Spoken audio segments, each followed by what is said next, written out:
आजाद ख्याली का दौर, मुल्हिदों की कहानियां, संभल जाओ ए काफिरो, ये हैं अजाब कयामत की निशानियां। नमस्कार आदाब साथियों, मैं हूं आपके साथ ज़फ़र हेरेटिक, आपका दोस्त, आपका होस्ट।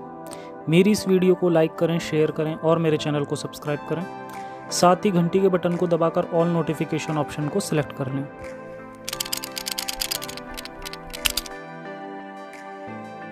क्या इस्लामिक कयामत आने का कोई तुक बनता है? क्या कयामत की कुछ निशानियां हैं जो धीरे धीरे दिख भी रही हैं? जानेंगे आज की वीडियो में। तो चलिए शुरू करते हैं बिना अल्लाह का नाम लिए।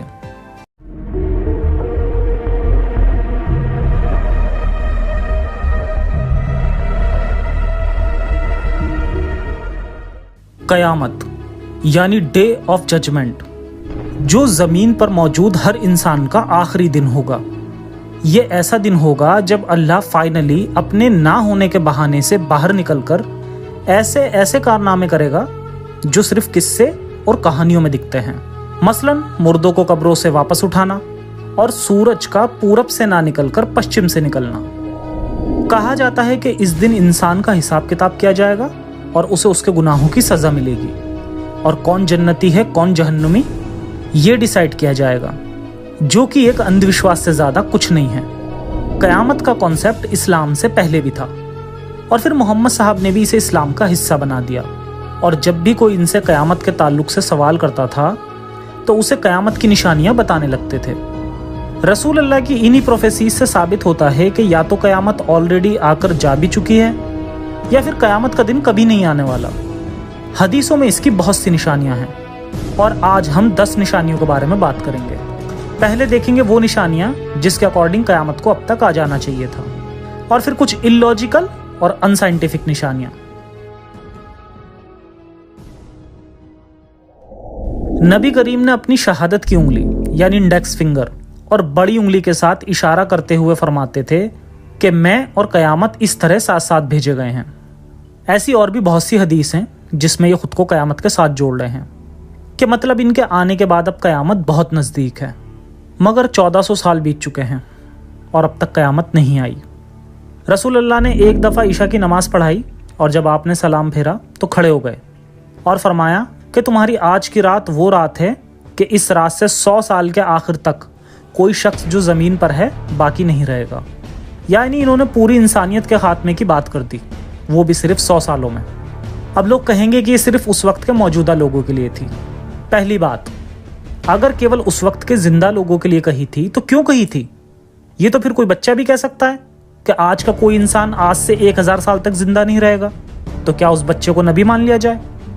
दूसरी बात कि अगर मान भी लें कि उस वक्त के लोगों के लिए ही कही थी, तो भी उस वक्त की इंसानी पॉपुलेशन इतनी ज़्यादा थी कि इस बात के काफ़ी ज़्यादा चांसेस हैं कि उनमें से लाखों लोग 100 साल से ज़्यादा जिए हों। बाकी हदीसों से तो पता चलता है कि यहाँ वो पूरी तरह से कयामत की ही बात कर रहे हैं।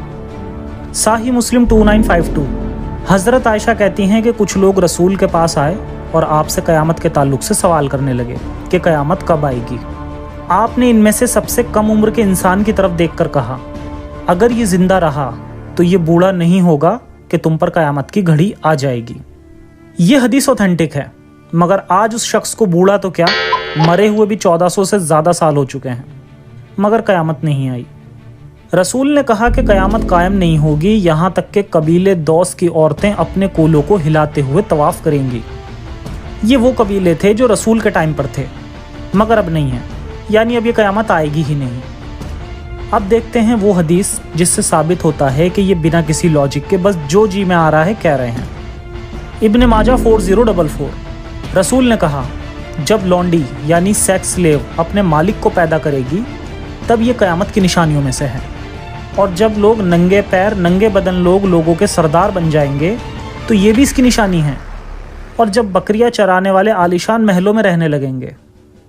अब ये लॉन्डी सिस्टम आज पूरी तरह ख़त्म हो गया है और आगे की बकवास बातों पर बात करके वक्त ख़राब करने से कोई फ़ायदा नहीं। और आगे देखते हैं। रसूल ने कहा कि क़यामत के करीब कुरान और हदीस का इल्म उठा लिया जाएगा और जाहिलियत बढ़ जाएगी, ज़िना की कसरत हो जाएगी और शराब लोग ज़्यादा पीने लगेंगे, मर्द कम हो जाएंगे और औरतों की तादाद ज़्यादा हो जाएगी।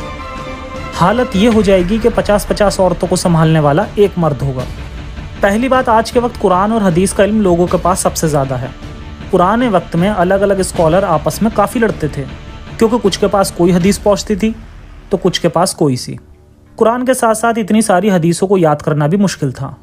फिर प्रिंटिंग प्रेस से लोगों को बहुत सहूलियत हुई, और अब तो टेक्नोलॉजी और इंटरनेट के माध्यम से इन्हें कभी भी एक्सेस किया जा सकता है। आगे ये भी कहा गया कि क़यामत के करीब औरतों की तादाद इतनी ज़्यादा हो जाएगी कि एक मर्द के लिए 50-50 औरतें होंगी। दरअसल मोहम्मद साहब को लगता था कि लोग ऐसे ही छोटे छोटे कबीलों में जंगें करते रहेंगे और इससे मर्दों की तादाद कम हो जाएगी। लेकिन आज के वक्त में कबीले नहीं होते और ना ही हर कोई लड़ने के लिए मजबूर है, बल्कि आने वाले वक्त में तो देशों के बीच जंग में भी इंसानी खून बहेगा ही नहीं। और देखते हैं, रसूल ने कहा क़यामत तब तक नहीं आएगी जब तक 30 दज्जाल हाजिर ना हो जाएं। वो सब यही कहेंगे कि मैं अल्लाह का रसूल हूँ। अब यहाँ रसूल अल्लाह की मौत के कुछ साल बाद ही काफ़ी सारे सहाबाओं ने इस्लाम छोड़ दिया था, और उस वक्त कितने ही लोगों ने खुद को रसूल भी घोषित कर दिया था। और आज के वक्त में भी कितने ही लोग इस तरह का झूठा दावा करते रहते हैं। तो 30 तो छोड़िए, हज़ारों लाखों ऐसे लोग दावा कर चुके हैं, लेकिन क़यामत नहीं आई। साही मुस्लिम 148, क़यामत तब तक कायम नहीं होगी जब तक ज़मीन में कोई अल्लाह का नाम लेने वाला बाकी है। हालांकि ये वक्त तो ज़रूर आएगा कि इस्लाम पूरी तरह ख़त्म हो जाएगा, लेकिन अब ये कॉन्ट्राडिक्शन आ गई। इस्लाम के हिसाब से क़यामत का अजाब सिर्फ काफिरों पर आएगा और उसके पहले सारे मोमिन मर जाएंगे, जबकि यहाँ ये क़यामत से पहले की एक निशानी के रूप में दर्ज है। खैर, इससे अगली भी देखते हैं। नबी करीम ने कहा क़यामत आने से पहले माल और दौलत की इस तरह कसरत हो जाएगी और लोगों को इस बात की फिक्र हो जाएगी कि इसकी ज़कात को कौन कबूल करेगा, और अगर किसी को देना भी चाहेगा तो वो कहेगा कि मुझे इसकी ज़रूरत नहीं। यानी पहले वाली निशानी को देखें तो अल्लाह का नाम लेने वाला कोई नहीं होगा, और दूसरी को देखें तो कोई ज़कात कबूल करने वाला नहीं होगा। अब यहाँ समझ ये नहीं आ रहा है कि अगर अल्लाह का नाम लेने वाला कोई नहीं होगा तो ज़कात देने वाले कौन होंगे। इसके अलावा एक सबसे बड़ी बोंगी, रसूल ने कहा कि क़यामत की सबसे बड़ी निशानी यह है कि सूरज अपनी अपोजिट डायरेक्शन से निकलेगा। अब ये मैंने अपनी एक वीडियो में बहुत अच्छी तरह एक्सप्लेन किया था कि सूरज पश्चिम से एक ही दिन में क्यों नहीं निकल सकता, क्योंकि सूरज अपनी जगह रहता है और अर्थ की रोटेशन से हमें लगता है कि ये ईस्ट की तरफ से निकला है, और ये रोटेशन एक ही दिन में नहीं बदल सकती जिससे कि पश्चिम से निकलता दिखे। हालांकि ये पॉसिबल हो सकता है, लेकिन ये धीरे धीरे पॉसिबल होगा, क्योंकि अर्थ को दूसरी तरफ रोटेट करने से पहले धीरे धीरे रुकना होगा, और फिर किसी दूसरे फोर्स से, मसलन किसी बड़े एस्ट्रॉइड से अर्थ पर टकराने से ये दूसरी तरफ से रोटेशन शुरू होगा। जब तक ये प्रोसेस होगी तब तक दुनिया की तस्वीर बदल चुकी होगी और ज़मीन पर ज़िंदगी होने के चांस बहुत कम होंगे। और वैसे भी ये एक दिन में हो जाने वाली थियरी नहीं है, तो ये थियरी नबी ने क्यों दी थी? दरअसल रसूल को लगता था कि ये सूरज ज़मीन के चक्कर काटता है, चपटी ज़मीन के, जिसके नीचे 6 ज़मीनें और हैं, और ये सूरज अल्लाह के तख्त जो कि 7वें आसमान के ऊपर है उसके नीचे से परमिशन लेकर चलता है, और एक दिन जब इसे परमिशन नहीं मिलेगी तब ये वापस लौट जाएगा, और इस तरह ये पूरब से ना निकलकर पश्चिम से निकलेगा केवल एक दिन में।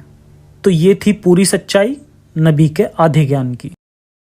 क़यामत, दज्जाल, जिन, भूत, ये वो कहानियां हैं जो इस्लाम को चलाने वाले इसके ठेकेदार आपको 21वीं सदी में भी सुनाकर बेवकूफ़ बना रहे हैं। वक्त के साथ जाकिर नाइक जैसे लोग इन 1400 साल पुरानी बकवास बातों में साइंस घुसाकर आज की जनरेशन को भी इस्लाम के साथ बांधे हुए हैं।